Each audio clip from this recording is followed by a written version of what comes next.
creo que es totalmente falso que toca, digamos, que la sostenibilidad lleva a menores rentabilidades o que hay que renunciar a rentabilidad para poder tener una inversión sostenible. Entonces es buscar a los expertos, pero verificar que esos expertos efectivamente sí tengan claridad y puedan ser personas que están invirtiendo realmente. Y que si hay un fenómeno de niño, eso puede llevar a incrementos en la energía. Entonces, si yo ya sé que me va a aumentar el precio de la energía y eso puede tener algún tipo de repercusión en mi empresa, que es una industria altamente intensiva en energía, pues me preparo. La vida está llena de decisiones. Desde postergar la alarma para dormir 5 minutos más, hasta levantarse de inmediato e iniciar el día con toda. Elegir tomarte solo un café o un buen desayuno antes de ir a trabajar. Hacer la compra de esos zapatos por impulso o tomarte unos minutos más para pensarlo mejor. No existe un momento perfecto para tomar decisiones, pero hacerlo de forma correcta nos acerca a un mejor futuro. Por eso es mejor explorar otras perspectivas que den espacio a nuevas posibilidades. Esto es Decisiones con Protección, el podcast donde entrenamos nuestra mente y emociones hoy para tomar mejores decisiones en el futuro.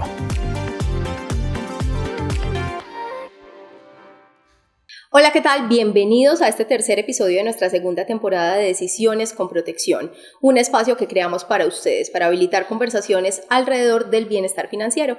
Y por eso hoy traemos un tema muy interesante. Queremos hablar de cómo empezar a invertir al tiempo que generamos valor para nuestra sociedad, para nuestro planeta y para nuestro entorno. Cuando una persona se pregunta o cuando una persona toma la decisión de empezar a invertir, la primera pregunta que se hace seguramente es ¿qué hago? ¿Cómo empiezo? ¿En qué debería empezar? Y pues esta pregunta trae unos sentimientos de miedo, de incertidumbre, de angustia, posiblemente por no saber qué resultados puedan tener sus inversiones, pero además por los riesgos que implica poner el ahorro o su patrimonio en un lugar o en otro. Y esto sumado a un sentimiento, a una tendencia de querer generar valor para la sociedad o de querer aportar que en este momento se vive alrededor de desafíos que tenemos en el planeta como la desigualdad social, como el cambio climático. Entonces tenemos un reto muy importante y es cómo empezamos a alinear esas decisiones de inversión que todas las personas tenemos con nuestros valores sociales y con nuestros valores éticos. Y para abordar este tema tenemos entonces hoy dos invitados de lujo. Tenemos a Camila Forero y a Juan Londoño. Juan es un experto inversionista que además tiene una comunidad muy completa en redes sociales a la cual acompaña y le enseña cómo acercarse a esas inversiones de manera mucho más inteligentes y cómo lograr una libertad financiera. Y tenemos también a Camila Forero, que hace parte de nuestro equipo de protección y es nuestra especialista en inversiones sostenibles. Bienvenidos, Juan y Cami. Muchas gracias, Daniela.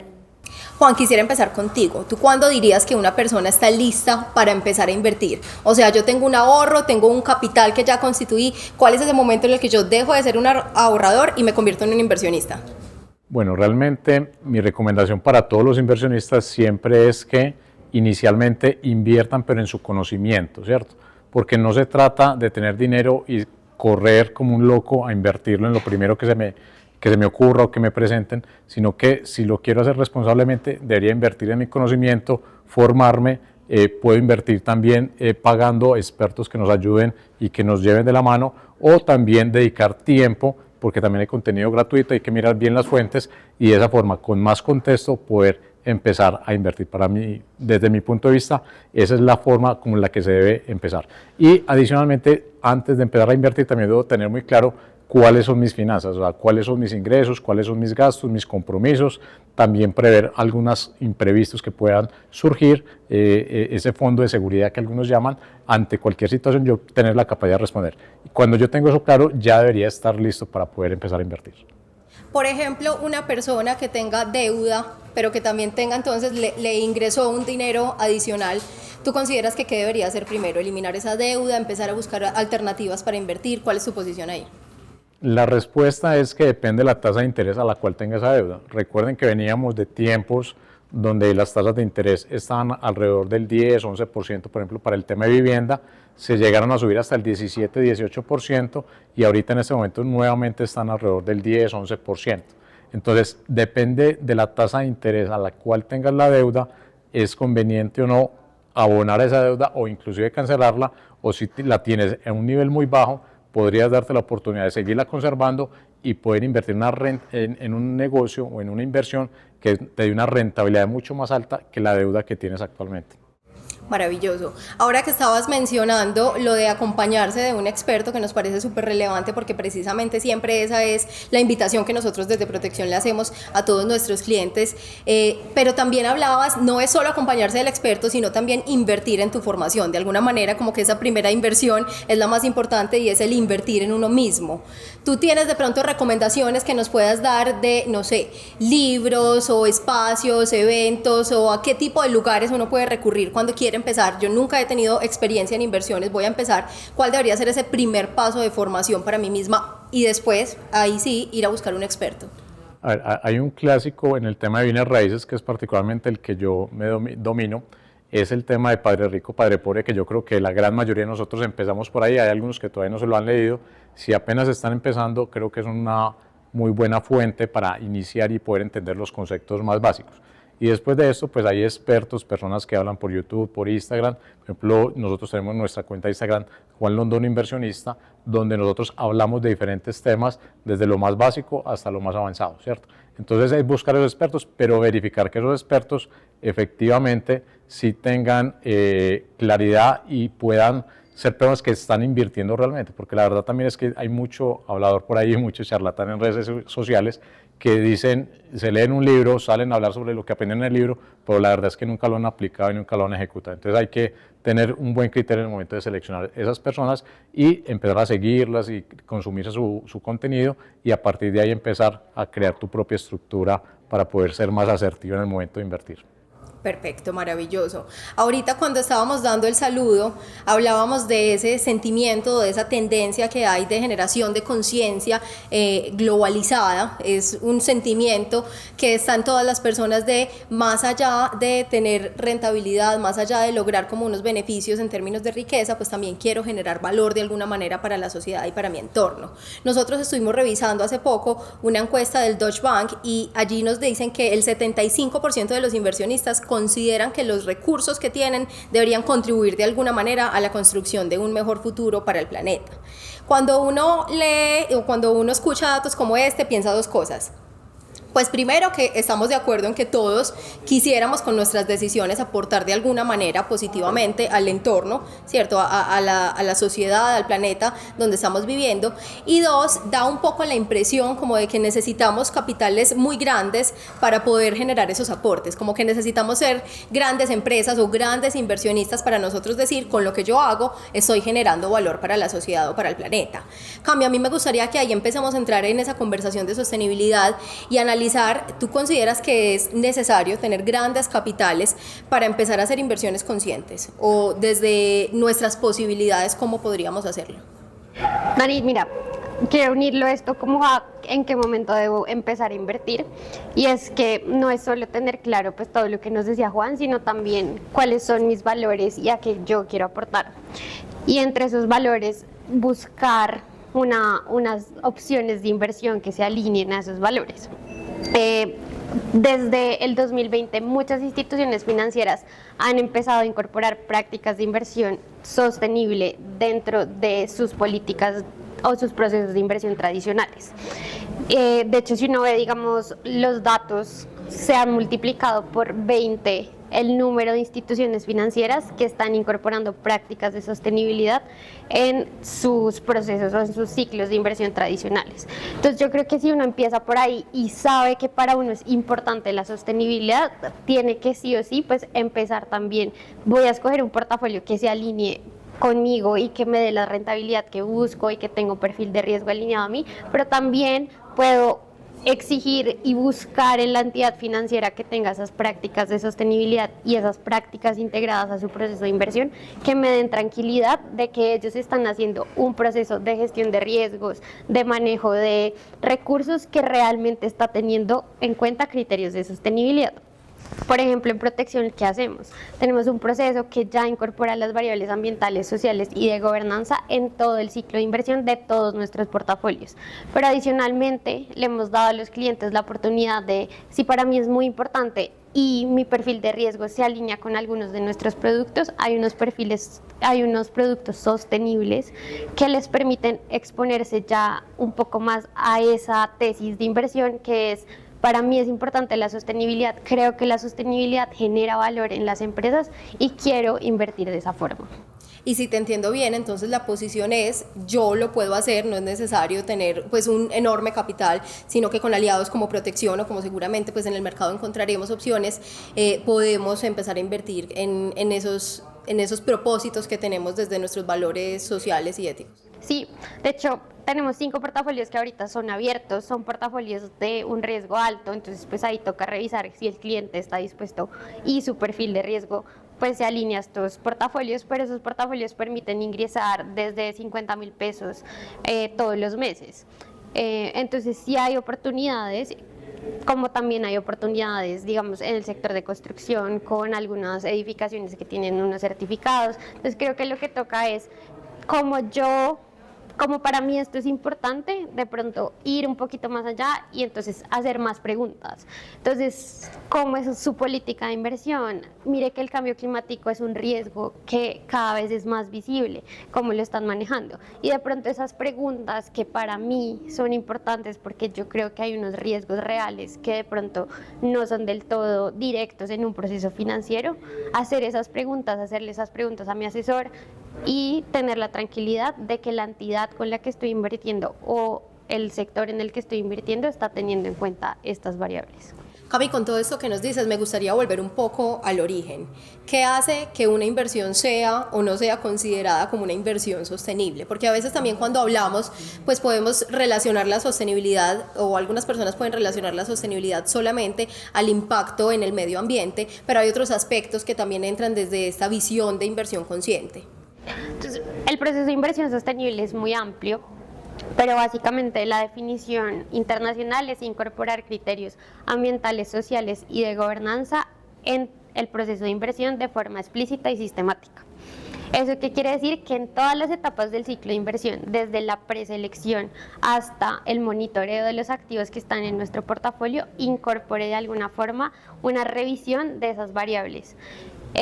Y les pongo un ejemplo, si yo voy a invertir en un proyecto de vivienda a través de un fondo, por ejemplo, con los portafolios de protección, ¿yo qué voy a hacer? Voy a revisar, digamos, ese fondo, cuáles son sus políticas ambientales, cuál es su manejo de comunidades aledañas al proyecto, a los clientes, cuál es el proceso de residuos del edificio en los que voy a invertir con el fondo. Todo eso lo hacemos desde protección. Eso desde la etapa de selección. Y si hay un buen manejo y si el fondo realmente está incorporando estas prácticas, el fondo entra a los portafolios de protección y en el momento del monitoreo, yo también voy a monitorear si realmente está cumpliendo esas políticas que me dijeron que iba a tener, si realmente está teniendo los ahorros de energía que me dijeron que el edificio iba a tener, entre otras. Todo para garantizar que el fondo realmente se está protegiendo de riesgos futuros que pueden traer variables ambientales, sociales y de gobierno corporativo. Juan, en tu experiencia asesorando pues a todos tus clientes y a las personas que acompañas, ¿has visto latente como esa necesidad de las personas de conocer más sobre en qué están invirtiendo y de conocer el impacto que esas inversiones generan? ¿O sientes que a hoy las personas pues todavía tienen una barrera y de pronto como que dejan todo en manos de su asesor? Desde el punto de vista de los inversionistas, nosotros estamos muy dados siempre a mirar los números, pero también creo que hay una alineación de intereses muy interesante con los bancos y con las constructoras en cuanto a que los productos que ellos están sacando, cuando tienen estas certificaciones de sostenibilidad, pues a su vez también le están trasladando un beneficio al inversionista, a la persona que va a comprar ahí, porque hay algunos bancos que les trasladan unos beneficios en las tasas de interés a estos proyectos que tienen las certificaciones. ¿Eso en qué se traduce? En una mayor rentabilidad para el inversionista, un menor esfuerzo financiero que tienen que hacer en ese momento. Adicionalmente a eso también está el tema de los ahorros en temas de pagos de servicios públicos, porque esos proyectos inmobiliarios particularmente están equipados de tal forma que hay unos ahorros importantes en el mes a mes en el consumo de servicios públicos, que a la larga también se convierte en un beneficio tanto para la persona que la va a habitar porque la compró, o en el inquilino porque sabe que en algún momento si opta por ese proyecto va a tener un beneficio, así esté como inquilino, pagando los servicios públicos, y va a tener un ahorro. Entonces las personas, en la medida que estemos todos más alineados y vayamos premiando y escogiendo este tipo de proyectos, pues los que no lo están haciendo se van a ver de alguna forma un poco obligados a unirse en esa línea y no quedarse por fuera, porque la gente va a empezar a premiar este tipo de proyectos. Bueno, Juan y Cami, yo creo que para cualquier inversionista la rentabilidad es un punto muy importante y a este nivel de la conversación pues se hace muy importante revisar cómo se logra ese equilibrio entre los objetivos de rentabilidad que un inversionista puede tener, pero también el cuidado de esa mirada de inversión consciente y esa generación de valor social. Cami, ¿tú cómo lo ves? ¿Cómo crees que se logra este equilibrio? Si de alguna manera este tipo de inversiones impulsan o al contrario retraen un poco la posibilidad de lograr una mejor rentabilidad. Dani, yo creo que es totalmente falso que toca, digamos, que la sostenibilidad lleva a menores rentabilidades o que hay que renunciar a rentabilidad para poder tener una inversión sostenible. Al contrario, de hecho hay estudios que muestran que es la sostenibilidad en el ciclo de inversión y en la gestión de las empresas la que puede llevar a aumentar la rentabilidad. Y es algo muy sencillo de entender porque básicamente lo que estás haciendo al realmente integrar la sostenibilidad en el centro del negocio de empresas es entender que hay riesgos latentes que antes no tenías en cuenta. Entonces, el cambio climático.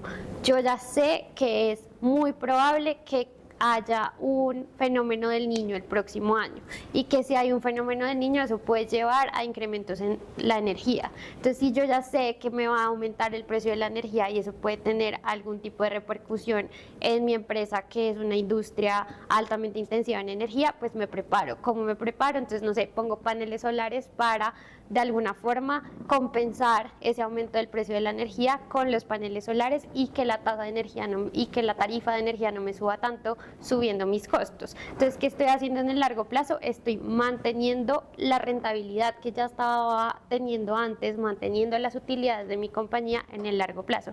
Y eso se puede traducir en ROAS más altos de empresas, porque ¿qué es la sostenibilidad? Es mantener el valor en el largo plazo. Entonces es falso que tener en cuenta criterios de sostenibilidad disminuye la rentabilidad, todo lo contrario, puede aumentarla o mantenerla. Y eso no es solo que lo digo yo, sino ya hay estudios académicos que muestran que que empresas que realmente incorporan la sostenibilidad en el centro de sus compañías, de sus estrategias, logran mejores resultados financieros. Cami, ahora que mencionas la parte de los riesgos, que me parece súper importante y nos queda clarísimo que no estamos expuestos a mayores riesgos por elegir portafolios pues, que tienen aspectos sostenibles de ambiente, sociedad y gobierno, pues me surge una duda también ahora pensando en todo el tema de los nuevos inversionistas, Juan, y es, ¿tú crees que una persona que esté dispuesta a cero riesgo está lista para empezar a invertir? La verdad, hablar de cero riesgo y de inversión no va una cosa con la otra. Siempre que uno piense en inversión, así sea una parte muy pequeña de riesgo, siempre debe haber involucrado. Usted no quiere riesgo, pues vaya, invierta, no sé, en un papel del Estado, en un bono, en fin, de Estados Unidos, alguna cosa, pero ahí vas a tener un riesgo muy bajito y aún así hay riesgo. Entonces realmente siempre debemos ser conscientes como inversionistas de esa connotación de que siempre hay riesgo, pero ese riesgo también se mitiga en la medida que nosotros tenemos un conocimiento, saber dónde seleccionar, qué tipo de producto seleccionar, con qué tipo de producto nos sentimos más afines y vibramos más, y de esa forma yo creo que se puede mitigar bastante el riesgo. Con eso que me dices me hace recordar una frase que hace poco justo estábamos leyendo de Warren Buffett que dice: el riesgo proviene de no saber lo que estás haciendo, y se conecta un montón con lo que hablábamos ahorita de la mejor inversión, y la primera inversión que uno debe hacer es en uno mismo, porque precisamente cuando tiene conocimiento pues está disminuyendo todos esos posibles riesgos que puede asumir con sus inversiones o con cualquier cosa en la vida. Eso me lleva también a pensar en otra cosa, y es cuando hablamos del ciclo de emociones que una persona puede atravesar, precisamente también como por el ciclo que tienen las inversiones. En las inversiones hablamos del largo plazo, y el largo plazo puede llevar a muchas personas y volvemos a lo que hablábamos al inicio, a un sentimiento de miedo, de incertidumbre, de angustia, porque de pronto los resultados que ven en el corto o en el mediano plazo pues no son lo que esperaban, y los puede llevar a tomar decisiones pues que no van alineadas con ese objetivo, ese propósito que tienen de largo plazo, y tal vez incluso desaprovechar buenas oportunidades que se pueden dar en términos de las inversiones. ¿Ustedes cuáles consideran, una mirada desde la expertise de ambos, cuáles consideran que son esas estrategias que las personas pueden utilizar para no dejar que ese miedo al largo plazo o esa ansiedad que genera el largo plazo afecte el resultado de sus inversiones? Yo pienso que cuando se sabe lo que se está invirtiendo y se es consciente de que todo en la economía, todo el tema de mercados son temas cíclicos, de esa forma, cuando uno tiene esa conciencia y sabe que eso va a pasar, uno ya sabe, por ejemplo, el tema de vivienda, la vivienda normalmente siempre ha subido de precio, solamente en algunas ocasiones muy puntuales, en algunos, de hecho creo que aquí en Colombia ni siquiera se ha visto, pero son excepciones muy puntuales, pero a la larga el mercado corrige y continúa la tendencia alcista en temas de precios, en temas de valores de arriendo, valores de propiedad. Entonces, si uno es consciente de eso, uno puede alejar todos esos miedos y todos esos temores y sí estar preparado, porque algunas veces las personas se llenan de nervios, se llenan de ansiedad y en ese llenarse de miedos es donde toman malas decisiones, ¿cierto?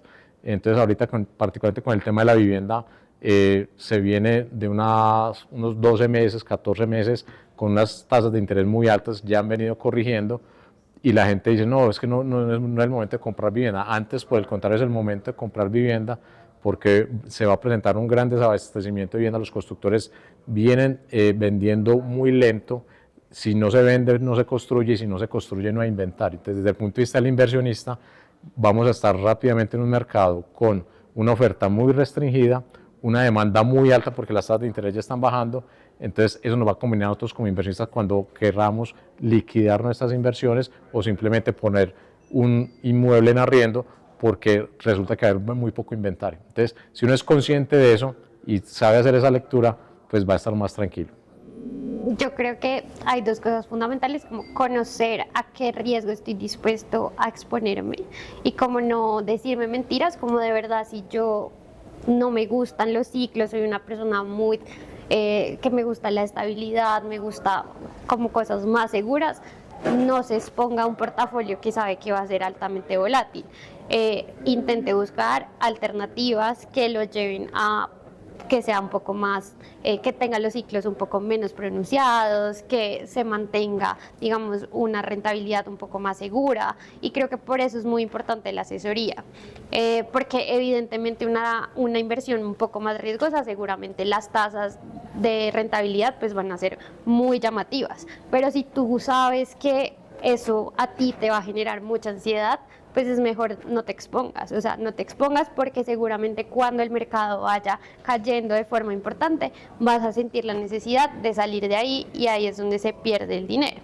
Entonces yo creo que eso es muy importante y por eso la asesoría, una asesoría completa que realmente entienda cuál es el perfil de riesgo del cliente, lo lleva a tomar las mejores decisiones y a decisiones que lo dejen tranquilo. Y uno puede construir capital de forma que uno esté tranquilo. O sea, creo que obviamente tener rentabilidades grandes es súper chévere y saber que el portafolio ha rentado al 30% efectivo anual, wow, buenísimo. Pero asimismo el portafolio puede caer al día siguiente. Entonces yo creo que eso también es importante y buscar un asesor que entienda eso de uno y que también le dé tranquilidad, confiar en el asesor y pues entender qué me sirve a mí. ¿Ustedes creen que existe una fórmula mágica para que de un día para otro a uno le aparezca en la cuenta, le aparezca un número con muchos ceros? No. No, eso solamente se ve en las películas o si se gana uno la lotería, pero son casos pues muy especiales. Yo creo que todo es el producto del trabajo, de la dedicación, de la inversión en prepararse, en rodearse, en hacer networking. Todo eso genera las oportunidades. Yo creo que uno se crea las oportunidades, pero que llegue así de la noche a la mañana no es algo muy normal. Y también es paciencia. O sea, creo que en inversiones uno entiende eso después de un tiempo y es que no es de la noche a la mañana, es de largo plazo. Y es de largo plazo de realmente saber que yo esto lo estoy construyendo para María Camila dentro de 30 años. Y eso a veces es difícil porque uno quiere todo inmediato, sobre todo en la sociedad hoy en día, uno quiere todo ya. Pero invertir en el largo plazo es realmente lo que construye un capital fuerte, un patrimonio fuerte para uno cuando sea mucho mayor. Y eso es como difícil, pero creo que vale la pena cuando uno tiene esos objetivos claros. Cami, para ir cerrando la conversación, me gustaría como volver a puntualizar sobre el tema de las inversiones sostenibles, porque creo que nos quedó una inquietud y es por qué se hace tan interesante embarcarse en ese propósito. ¿Hay alguna diferencia o algún valor agregado que le genere una relación como entre la sostenibilidad y el desempeño financiero de las empresas o de una persona que decide embarcarse en este propósito frente a quienes no lo hacen? Pues como ya lo comenté, sí hay una relación probada entre un manejo real y profundo de la sostenibilidad en las empresas y la rentabilidad que estas producen. Y yo creo que ya hoy en día es muy difícil desligar la rentabilidad de riesgos ambientales, sociales y de gobernanza. Y es que lo vivimos todos los días, o sea, ¿cuántas veces no se ha inundado el deprimido de la Avenida del Río por lluvias fuertes, colapsando todo el tráfico? Y eso ya hace 10 años era una vez al año, ahorita es una vez al mes. Entonces creo que son riesgos latentes que se están volviendo cada vez más frecuentes y más crónicos. E ignorarlos es simplemente como hacerse el de la vista gorda y de hecho me parecería hasta un poco irresponsable. Entonces sí creo que son factores a tener en cuenta y más de lo que estábamos hablando ahorita, que es que estos son inversiones de largo plazo, no son inversiones para dentro de un año, son inversiones para dentro de 20 años. Entonces cuando uno ya está pensando así de forma amplia, resulta difícil ignorar riesgos de esta naturaleza. Bueno, Juan, Cami, muchas gracias, una conversación muy interesante y yo creo que queda clarísimo que el sector financiero ha trascendido ese propósito de generar riqueza hacia un propósito de generación de valor social y de generación de valor para todo el entorno y para nuestro planeta. Muchas gracias a ustedes por acompañarnos en estas conversaciones alrededor del bienestar financiero. Los esperamos en un próximo episodio de Decisiones con Protección. Hasta luego.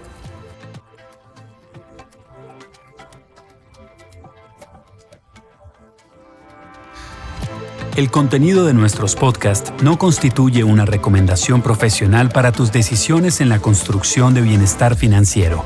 Las opiniones de los invitados no comprometen o reflejan la posición de Protección S.A. frente a los temas tratados en cada episodio. Es importante que cada decisión que tomes parta de una asesoría personalizada por cualquiera de nuestros canales.